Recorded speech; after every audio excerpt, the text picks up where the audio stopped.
This video discusses sexual assault in forensic exams. Viewer discretion is advised.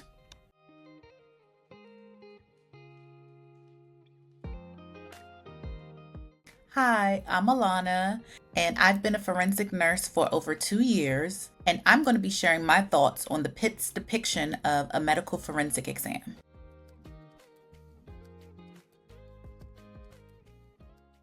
All right, I need to take care of a sexual assault victim in triage. One of you needs to hold down the fort.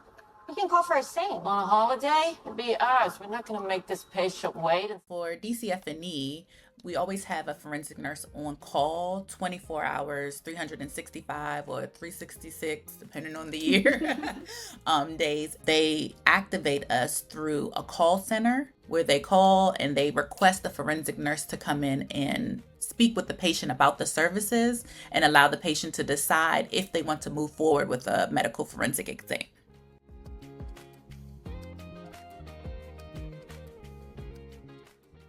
The same as the sexual assault nurse examiner. We do forensic exams, collect evidence, and hand it over to the police if a report is made. We also provide resources, support, sometimes even testimony. You go to court? Things are very valuable in a hospital, especially in ED. More nurses should train for it. It's a not so subtle hint. Because I think that this was a very accurate summary of the role of a forensic nurse, explaining the fact that there is a court component where you can be called in to testify. So your role goes beyond just providing care to the patient or the survivor.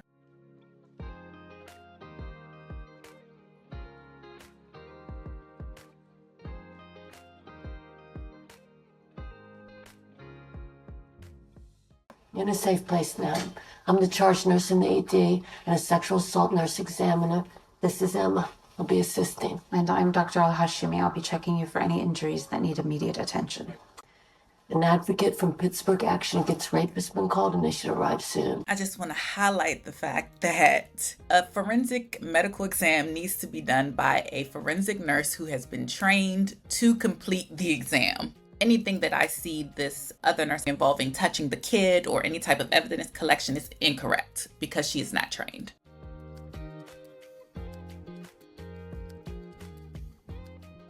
In order for the doctor to do her exam, I need you in the gown, but I need to collect your clothing first. Is that okay? So one thing I think that should be highlighted is that the clothes that are collected, one is optional to give clothing to the kid, but the clothes that are collected in the kit, they are not going to get that back. And so I think that is a very important factor that needs to be expressed to the patient, because I've had patients who say, no, those are my favorite jeans. I don't want to give them to the kid. And that's perfectly okay.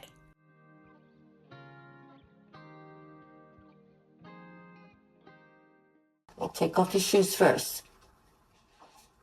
When you're done, I want you to put on your gown, open in the back.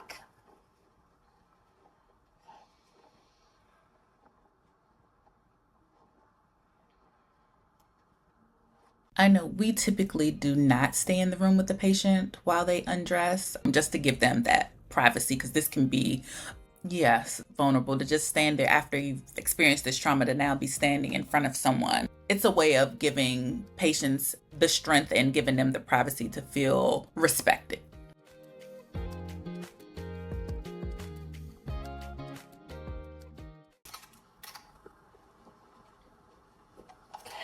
Take the SD card and I'll seal it in an evidence envelope with everything else.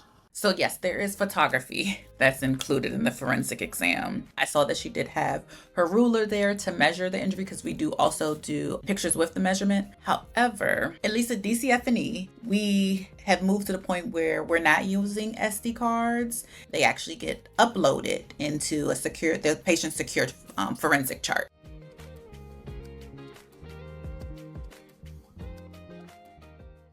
Next step is fingernails. We'll go into each nail. First with the wet swab, and then with the dry one. For the kits that we use, there are specific swabs for that are smaller, because these look a little big. Also, there's usually a paper that goes underneath to help catch anything that maybe falls from underneath the nails.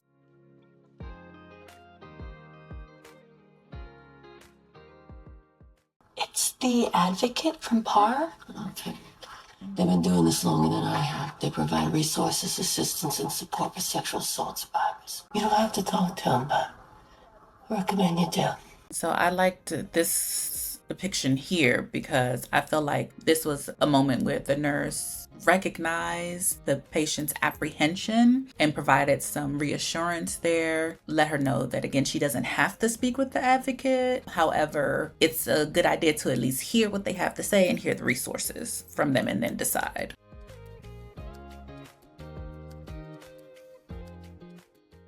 Would it be okay if I asked you a few questions?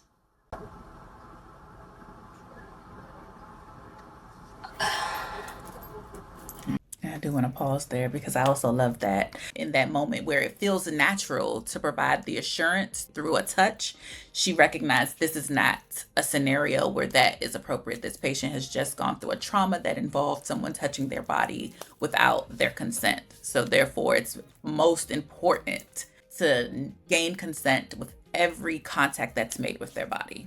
But I do also want to highlight that it's not the most appropriate time for the advocate to ask the questions when the patient decided they didn't want them in the exam with them.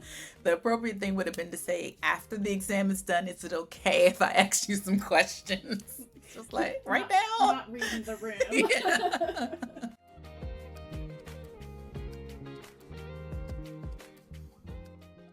You got a pap smear before? Yeah, every few years. Good. Same position, but I'll start with swabs on the outside, external genitalia. Then I'll use the speculum to get internal swabs. You ready?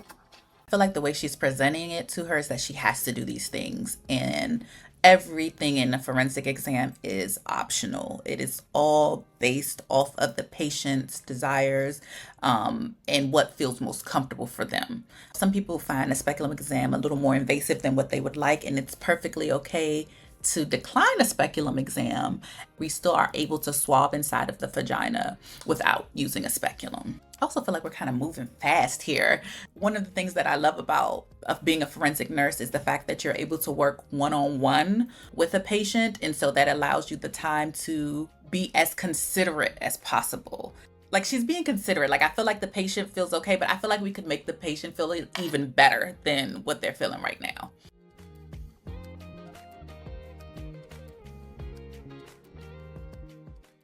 Yeah, a little bit more. A little more. Sorry, I can't. Okay, it's okay. We can take a break. No problem. I don't want to break. I want to stop. Okay. Is this about reporting? Because you can do this collection without a police report for now, and none of it goes in your permanent medical record. I don't want to do this anymore. It's okay, I understand. This is a difficult process, to say the least. Why don't you take a breather and come back, and whatever you want to do, we'll do.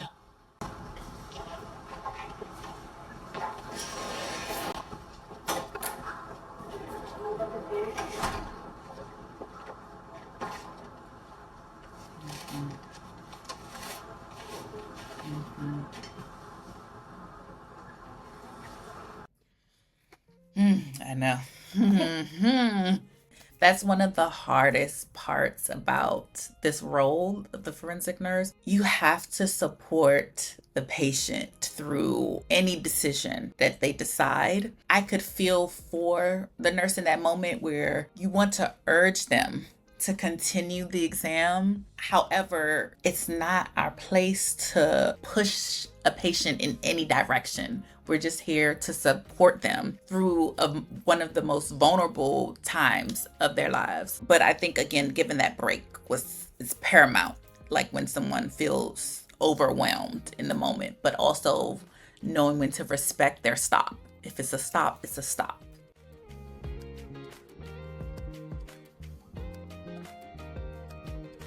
On a scale of 1 to 5 of accuracy, I would give it about a 3.5. I think that they did a great job of setting the tone for the forensic exam. I feel like they didn't sensationalize it, and they really focused on the actual exam and what comes with the exam. And so I appreciate that side of it because I think that it's helpful for the public to get a glimpse of what it's like, because it kind of helps make it more real and maybe we'll encourage more people who experience sexual violence to come in for an exam. Thanks for listening to my thoughts. To learn more about DC Forensic Nurse Examiners, please visit us at dcfne.org.